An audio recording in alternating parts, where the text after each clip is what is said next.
हरे कृष्णा।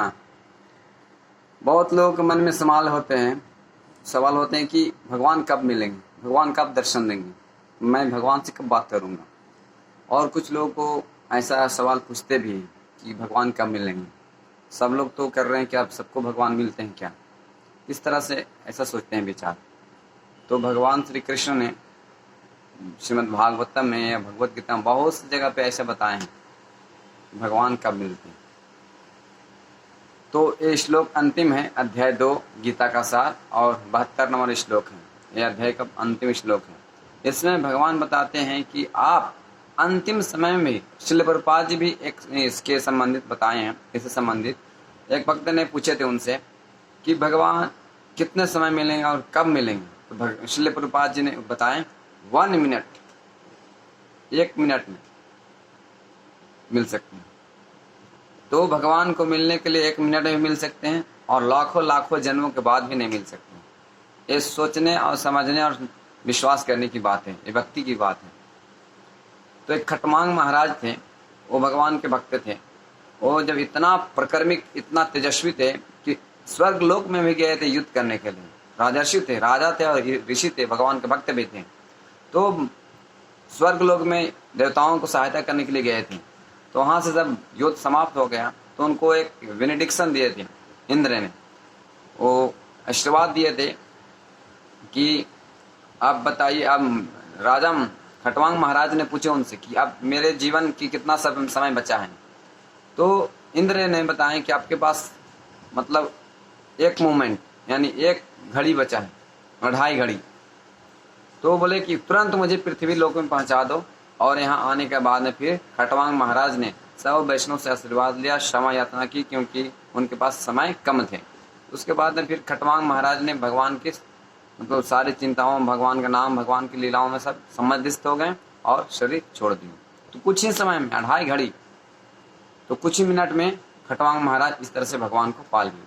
और देखिए तो बहुत से ऐसे भक्त हैं। ध्रुव महाराज ने 6 महीने से भगवान को दर्शन कर लिए।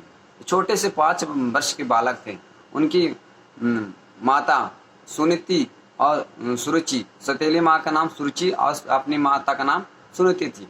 तो उनके सुरुचि के अपमान के कारण ध्रुव महाराज ने 5 साल की उम्र में वो तपस्या करने के निकल गए, भगवान को देखने के लिए, भगवान को पाने के लिए निकल गए कि इससे भी हमारे जो पिता हैं उनसे भी बड़ा स्वराज चाहिए और राज चाहिए।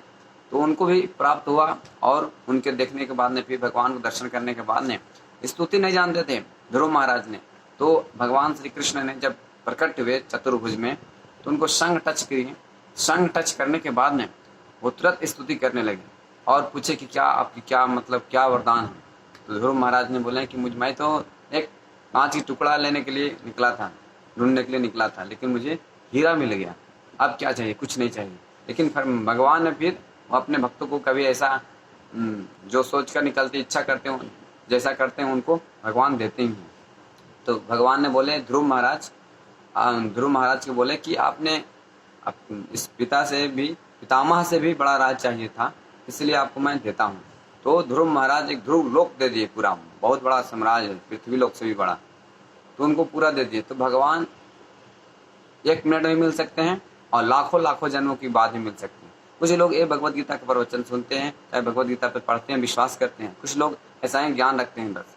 तो ऐसा नहीं, श्रद्धा विश्वास के साथ हम जब भगवान श्री कृष्ण को मानेंगे, ये भगवान ही श्री कृष्ण ही है, कृष्णास्तु भगवान स्वयं, कृष्ण ही भगवान है, इस तरह से हम विश्वास करेंगे, उनकी भक्ति करेंगे तो हमको बहुत दूर नहीं है, भगवान हमारे पास है। क्योंकि इसमें बताया गया है कि श्रीमद् भगवान कृष्ण भक्ति और भगवत धाम में कोई अंतर नहीं है, वो परम स्तर पर होते हैं दोनों, क्योंकि आध्यात्मिक होते हैं। जब भगवान की भक्ति शुद्ध हो जाती है तो हम यहाँ रहें या तो भगवत धाम में रहें, कोई फर्क नहीं पड़ता है। श्रील प्रभुपाद जी पूरे विश्व में भ्रमण करने के बाद भी वो बोलते थे मैं हमेशा कृष्ण कॉन्शियस में रहते थे और वृंदावन में ही रहते थे। क्योंकि जब उन शुद्ध भक्त हो जाते हैं, जो शुद्ध भक्ति करते हैं, तो अंतर नहीं रहता, क्योंकि भगवान का नाम और भगवान में अंतर नहीं है।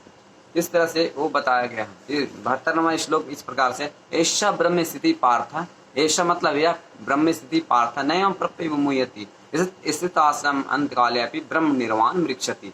बताते हैं कि अंत काल में हुई कोई स्मरण कर लेगा तो भगवान की भक्ति, भगवान के धाम चला जाएगा।